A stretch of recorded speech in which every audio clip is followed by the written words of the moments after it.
I mean, look, I have experience from the Olympic world, real world experience. I obviously read and consume much of the information I receive from experts who are far greater than I, peer reviewed studies. We try to get access to these things. And my goal too is just how do I create a more richer, fuller, high quality life? So how do I impact the years in my life? More importantly, how do I impact the life in those years? Right? That's really important. So if I live to be Yeah. 100, that's amazing. But if the high quality of the quality of the life for the last 30 years is very low, I kind of just want to have like a really rich, fulfilling part of that. And so the relationships that we keep are really important. The communication aspect of your close peer group, your social environments, your work environments, these things are all critical to the fulfillment and longevity markers of who you are as a person. The love and the purpose of what you do with your family is a huge marker of happiness. And they always say, I love this one, comparison is the thief of joy. Yeah. Right. And so we live in a world where we're competitive. And I think that having some comparable analytics is a critical piece to understanding, are we playing the game appropriately? And if we are, how do I measure up to the competition? But, on the other side, I think the real understanding is I'm living my own experience. I need to identify what are the critical, most key things of the main thing that I can do to keep the main thing always, whether that's your faith, it's your family, and then how do these other aspects tie into that? And it's easy to get just distracted, the world is full of distractions Yeah. to take your time and energy.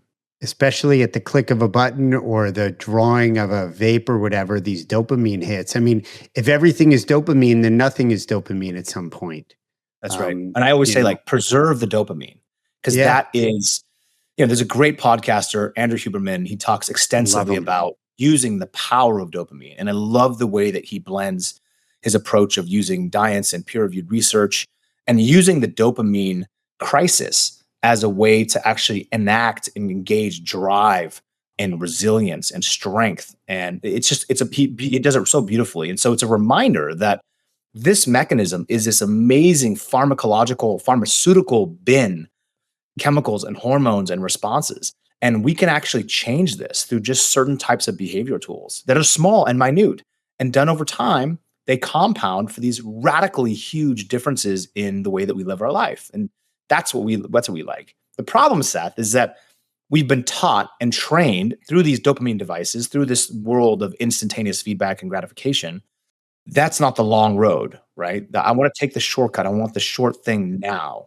And I think the right path is, yes, you can accelerate, you can move, you can quantum leap forward, but how do you lean into the stuff that's difficult? And that is where the real gold mine is when you kind of treacherously go through this thing over long durations of time. You're just retraining your brain to enact in the process versus the prize. Because when you make these goals at the beginning of the year, they're like sexy, they're fun, they're big. The vision board is amazing. I'm going to do this. I'm going to have this much money. I'm going to fly here. That stuff is the end result. But the process is the most critical piece here. And that's the thing that you fall back upon when the sexiness and the motivation fades of making a vision board. Yeah. Well, it's like, I've heard this phrase, boring is sexy. I don't know if it's age. I'm 58, Apollo, but I'm finding, and whether it's literally the chemical dopamine hit or not, I'm finding more joy in the process than the actual getting the milestone. I love it to get to the milestone. I do measure certain things in my physical activity, in my training and stuff like that. But I love the process. I've and it could be just, my age, but I've discovered that in myself. I wasn't always aware of it.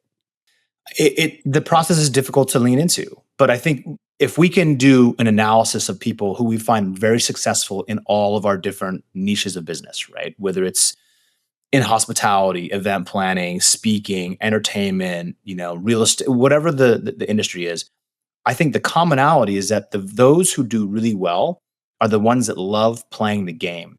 It's hard to beat someone who just loves playing the game every dang day, right? If it's a struggle to play the game and you just really aren't enjoying it, you can probably do okay, but you won't be your best great self.